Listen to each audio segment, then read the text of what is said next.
উপদেষ্টা পরিষদে গুরুত্বহীন হয়ে পড়েছেন উপদেষ্টা মাহফুজ আলম। কি প্রভাবশালী উপদেষ্টা মাহফুজ। কোথায় এখন মাহফুজ দেখেন? কোথাও মাহফুজ কোথায়? কোথাও কোনো ছবি দেখেন?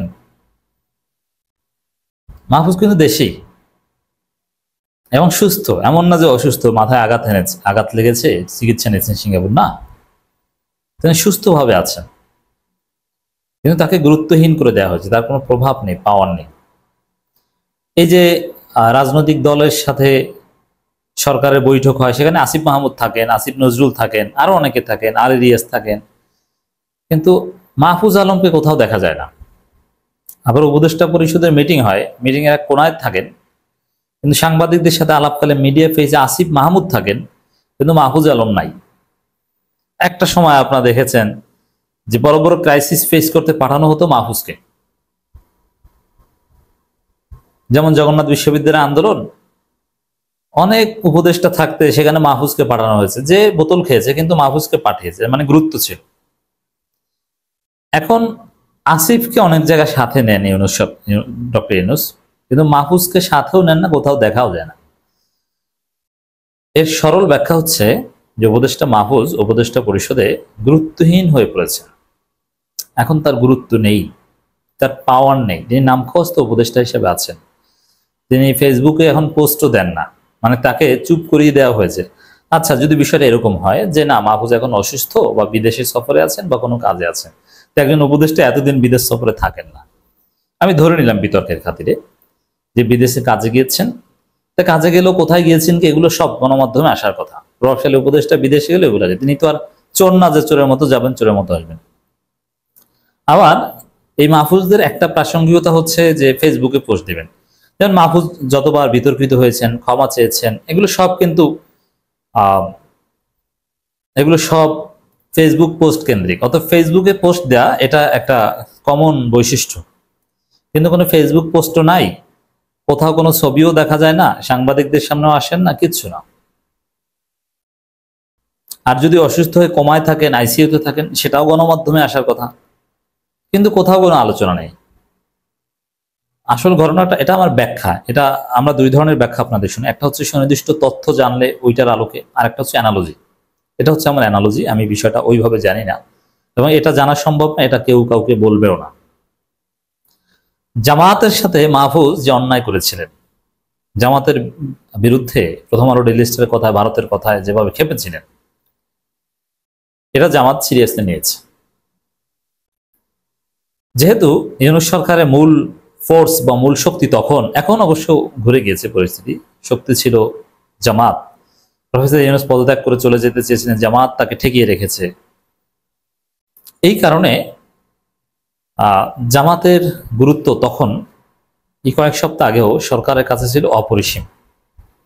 সেই জামাতকে আমৃত্যু আঘাত করতে চায়, শিবিরকে আমৃত্যু আঘাত করতে চায় মাহফুজ, জামাতকে একদম আঙ্গুল চুজিয়ে বসে বসে।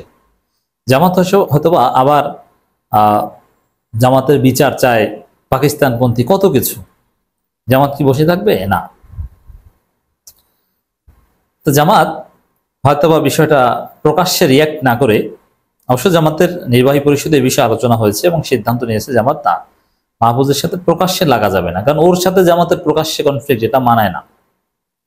হয়তোবা জামাত সিদ্ধান্ত নিয়েছে এটা আমরা বিহাইন্ড দ্য সিন টেবিলে ইউনূসের সাথে সমাধান করব।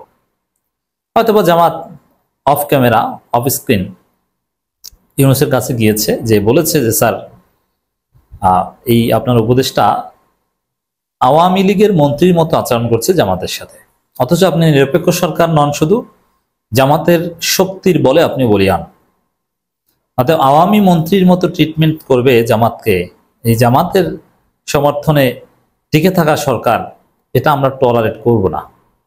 এটা হয়তোবা জামাত ইউনূস স্যারকে বলেছে, যার ফলে ইউনূস হয়তো বলেছেন এখন যদি পদত্যাগ করাই বা ওকে সরিয়ে দিই, তাহলে সংকট আরো বাড়বে, বিষয়টা প্রতিপক্ষ বা আওয়ামী লীগ অন্যভাবে নিবে। অর্থাৎ সেটা না করে আপনারা রিয়াক্ট করেন না, মাহফুজকে আমি গুরুত্বহীন করে দিচ্ছি, ওকে ধৈঞ্চা বানিয়ে দিচ্ছি, এই রকম ঘটনা ঘটে থাকতে পারে, যার ফলে এখন মাহফুজের অস্তিত্ব কোথাও নেই, মাহফুজ চুপচাপ ধৈঞ্চা। কিন্তু আসিফ মাহমুদ ঠিকই কিন্তু হিটে আছে। আসিফ মাহমুদের পদত্যাগ চেয়েছে বিএনপি, মাহফুজের পদত্যাগ কিন্তু ওইভাবে খাসভাবে চায়নি, কিন্তু সে আসিফ মাহমুদকে সাথে নিয়ে সালাউদ্দিনের সাথে বৈঠক করেছিল বিএনপি, প্রফেসর ইউনূস কতটা গুরুত্ব দিয়েছে। আবার আসিফকে এখন আসিফের পদত্যাগ চায় বা আসিফের সাথে ইশরাকের মারাত্মক দ্বন্দ্ব, মূর্খ বলছে, নানান কিছু বলছে, অথচ সেই আসিফের বক্তব্য বিএনপি এবং ইশরাকের বিরুদ্ধে, এটাই প্রফেসর ইউনূসের ফেসবুক পেজ থেকে প্রচার করা হচ্ছে, যেটা আগে কখনো করা হয়নি। অন্য কারো বক্তব্য ইউনূসের ফেসবুক পেজ থেকে প্রচার করা হয়নি, কিন্তু আসিফ মাহমুদের বক্তব্য প্রচার করা হচ্ছে। যেমন একটা খবর, উপজেলা পরিষদের মাধ্যমে নির্মাণাধীন 44টি পাবলিক লাইব্রেরি শুভ উদ্বোধন ঘোষণা। বাংলাদেশ সচিবালয় মন্ত্রী পরিষদ বিভাগের সভাকক্ষে পুরাতন ভবন, অন্তর্বর্তীকালীন সরকার, স্থানীয় সরকার, পল্লী উন্নয়ন ও সমবায় মন্ত্রণালয়ের উপদেষ্টা আসিফ মাহমুদ সজীব ভুঁইয়া উপজেলা পরিষদের মাধ্যমে নির্মাণাধীন 44টি পাবলিক লাইব্রেরি শুভ উদ্বোধন ঘোষণা করেন। অথচ এটা প্রচার করা হয়েছে প্রধান উপদেষ্টার পেজে। অন্য মন্ত্রণালয়ের প্রচার এভাবে কখনো প্রধান উপদেষ্টার পেজে করা হয় না। এবং এখানে বিএনপির বিরুদ্ধে কি বক্তব্য দেওয়া হয়েছে এটা এখানে প্রচার করা হয়েছে। এর মানে এখন ডক্টর ইউনূস খেলছে বা গুরুত্ব দিচ্ছে আসিফ মাহমুদকে, আর মাহফুজ আলম এখন ধৈর্যা। তা মাহফুজের এই ধৈর্যা হওয়ার বিষয়টার দুইটা পার্সপেক্টিভ। একটা হচ্ছে ওই জামাতের সাথে বেয়াদবি করার কারণে বা আওয়ামী টাইপের, সাদিক কায়েমরা কিন্তু স্পষ্ট বলেছে আপনি হাসিনার মতো আচরণ, আপনি ঘোষণা দিয়ে হাসিনা হন। সাদিক কায়েমের কঠিন বক্তব্য, যে সাদিক কায়েমরা ইউনূসকে এনেছে সেই সাদিক কায়েমদেরকে আমের তো আঘাত করে ঘোষণা দিয়ে মাহফুজ বল তবিয়ে থাকবে, এটা হতে পারে না। হয়তো বা বিষয়টা এইভাবে ওরা ডিল করেছে, এই কারণে মাহফুজ এখন চুপচাপ। এটা একটা দিক। আর একটা হচ্ছে আপনারা জানেন এনসিপিতে ভয়ানক ইন্টারনাল পাওয়ার স্ট্রাগল আছে। সেক্ষেত্রে এনসিপির একটা বড় অংশ এক্স শিবির, যারা জামাত শিবিরের প্রতি ডেফিনেটলি সিম্প্যাথেটিক, তো ওই এক্স শিবির থেকে দীর্ঘদিন কোণঠাসা করে রেখেছিল মাহফুজ আলম। মাহফুজের কারণে ওই এক্স শিবির বলা একটা কথা বলতে পারছিল না। মাহফুজ এনসিপির উপর মারাত্মক প্রভাব বিস্তার করছিলেন, এমনকি ওই মাহফুজের ফেসবুক পোস্ট এনসিপির বটরা প্রচার করতো বা মাহফুজের হয়ে গালাগালি করতো।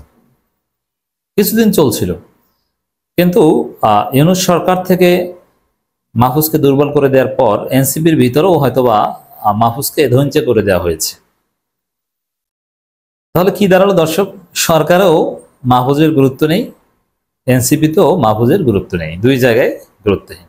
এবং এগুলোর নেপথ্যে, সবকিছু নেপথ্যে জামাত শিবিরের তৎপরতা বা জামাত শিবিরের বিরোধিতা করার কারণে। জামাত শিবির বিরোধিতা করা অন্যায় নয়, কিন্তু আওয়ামী স্টাইলে, হাসিনা স্টাইলে বিরোধিতা করাটা অন্যায়। ভারতীয় ন্যারেটিভে, ভারতের পরামর্শে বিরোধিতা করাটা অন্যায়। এটা জামাত ডিল করবেই।